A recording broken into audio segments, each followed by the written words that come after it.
EDF, partenaire de l'équipe de France olympique, vous présente.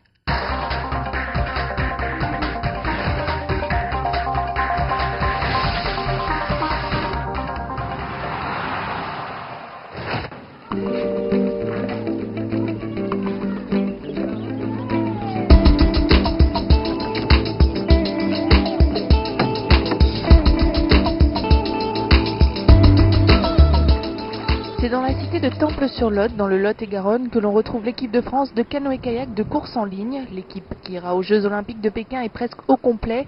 Beaucoup d'entre eux ont obtenu leur qualification au dernier championnat d'Europe qui se déroulait à Milan en mai dernier. Ce stage de 15 jours est l'occasion pour l'encadrement de revenir sur le travail de fond, mais aussi de renforcer la cohésion du groupe. Ce groupe a travaillé depuis très longtemps. Il avait d'abord travaillé sur la précédente Olympiade, même si ça pas concrétisé.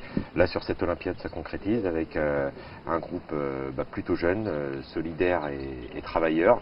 Et puis le travail, ça paye. Et au bout de 4 ans, on a un groupe qui n'est pas encore à la hauteur des toutes premières nations internationales, mais on a un groupe qui nous permet de raisonnablement pouvoir viser la place dans les 10 premières nations.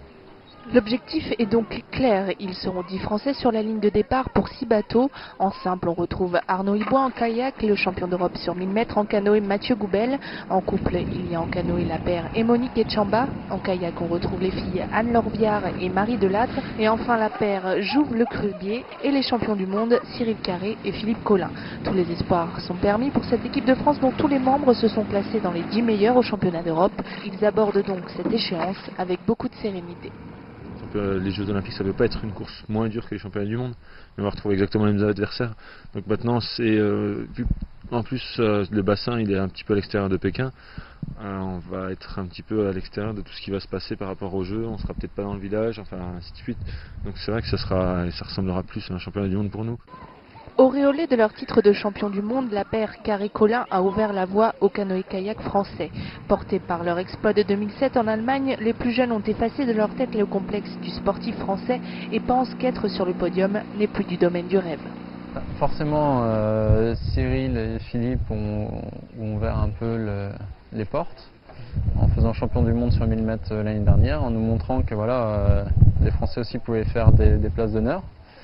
Et donc là on y va sans complexe et voilà, ça fait un poids de pression en moins. On se dit c'est tout à fait possible de gagner un championnat du monde en kayak de course en ligne tout en étant français.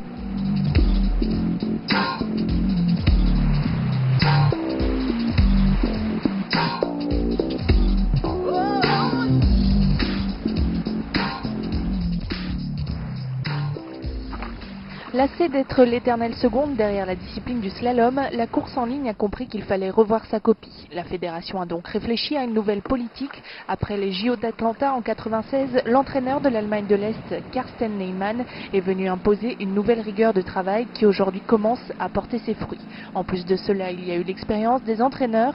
Ils ont compris qu'avant de miser sur les individualités, c'est le groupe France qu'il fallait faire grandir. Quand on travaille dans un sens différent, souvent on a tendance à se neutraliser.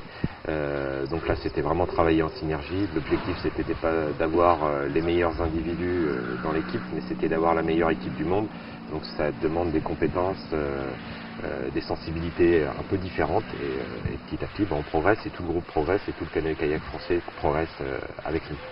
Et tout le professionnalisme de l'encadrement est là, parier sur des équipages qui arrivent en peu de temps à s'imposer comme des incontournables.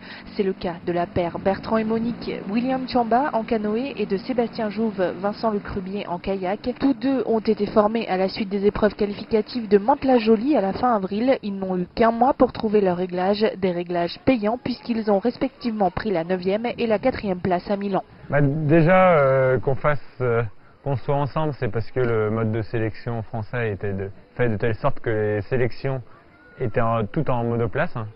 Et à l'issue des courses de monoplace, on sortait un monoplace et un biplace.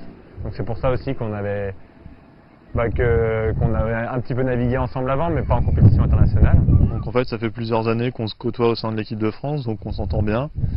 Donc pour nous c'est déjà important que dans un bateau les deux personnes s'entendent bien pour pouvoir ensuite performer sur l'eau.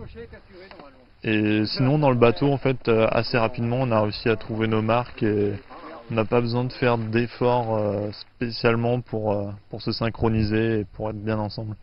Les résultats glanés en Italie n'ont pas fait gonfler les orgueils, car tous ont pour seul et unique objectif Pékin. D'ailleurs, l'esprit des 10 sélectionnés est déjà en Chine. Moi, je pense que j'essaye d'être déjà dedans, parce que c'est maintenant que ça joue le travail, il se fait maintenant, et après, quand les courses vont arriver, ce sera plus que du plaisir.